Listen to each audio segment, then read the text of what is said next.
La question 22 donc, porte sur la taxe d'urbanisme, avec l'instauration de la taxe d'aménagement à l'échelle de la commune nouvelle. Mais je vous rassure, Philippe va nous rassurer, ça ne change rien, si ce n'est qu'il faut qu'on régularise la situation du fait de la création de la commune nouvelle. C'est juste, puisqu'on ait instauré une commune nouvelle, de continuer à percevoir cette taxe qui existe déjà depuis de nombreuses années sur Avranches et Saint-Martin-des-Champs.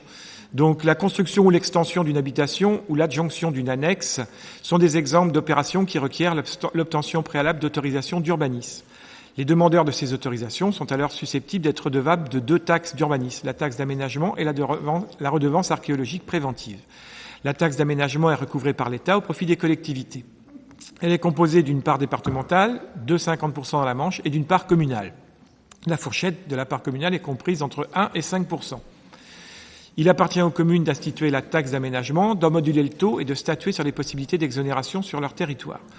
D'ici le 30 novembre, pour une application au 1er janvier 2020, il revient à la commune nouvelle d'Avranches de délibérer sur le taux et la sectorisation de la taxe d'aménagement, ainsi que de se prononcer sur de possibles et facultatives exonérations.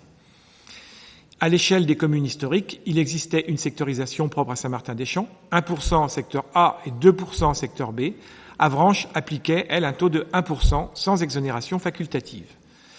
Donc, vu le Code de l'urbanisme et notamment ses articles L331 et suivants, il est proposé au Conseil municipal, après avis favorable de la Commission des finances, d'accepter l'instauration de 2 taux communaux sectorisés de taxes d'aménagement sans exonération facultative, soit 1% pour le secteur A de Saint-Martin et l'ensemble du territoire historique d'Avranches et 2% pour le secteur B. Donc, je répète, on reprend les mêmes taux que ce qui existait auparavant. Il n'y a aucun changement, aucune modification, c'est la poursuite de ce qui se faisait les années passées. Merci Philippe. Est-ce qu'il y a des questions néanmoins concernant... Alors Jean Hardy. Il n'y a pas de modification, mais il pourrait peut-être y avoir des modifications dans le futur. Je sais que les côtés Saint-Martin-des-Champs... Il ne pourrait y avoir qu'une zone, qu'un seul secteur. Mais ça, tu connais mieux que quiconque parce que tu es un ancien élu de la commune de Saint-Martin-des-Champs, et ça fait partie des sujets que vous avez évoqués par le passé à de nombreuses reprises. C'est pas de... Monsieur Morazin. Je m'apprêtais à poser la même question, finalement. C'est relativement simple. Nos prédécesseurs, à l'époque où je pense Saint-Martin était beaucoup plus rural, trouvant que le développement se faisait beaucoup tout près d'Avranches, ont institué des bases différentes. Une base pour ce qui était dit urbain, donc tout ce qui touche la ville, et puis une base rurale pour tout ce qui est le bourg. Et ce qui a été mis en place par le conseil municipal de l'époque est impossible à changer, puisque maintenant la décision appartient à l'Assemblée nationale.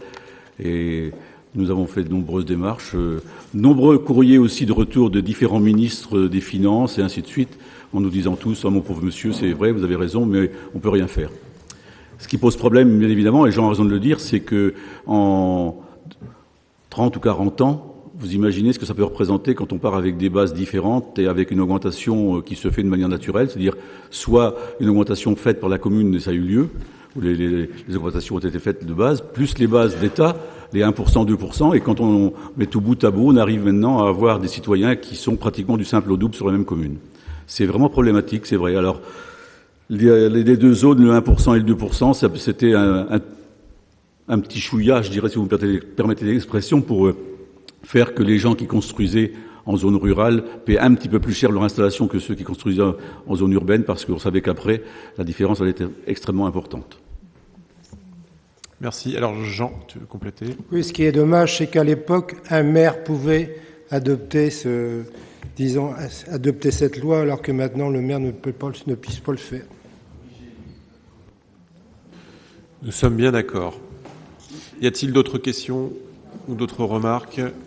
Donc là, comme vous l'avez compris, il s'agit de reconduire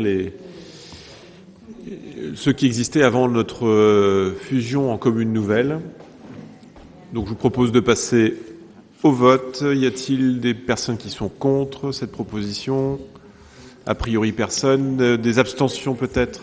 Oui. Non plus. Donc unanimement, nous adoptons donc cette instauration de la taxe d'aménagement à l'échelle de notre commune nouvelle.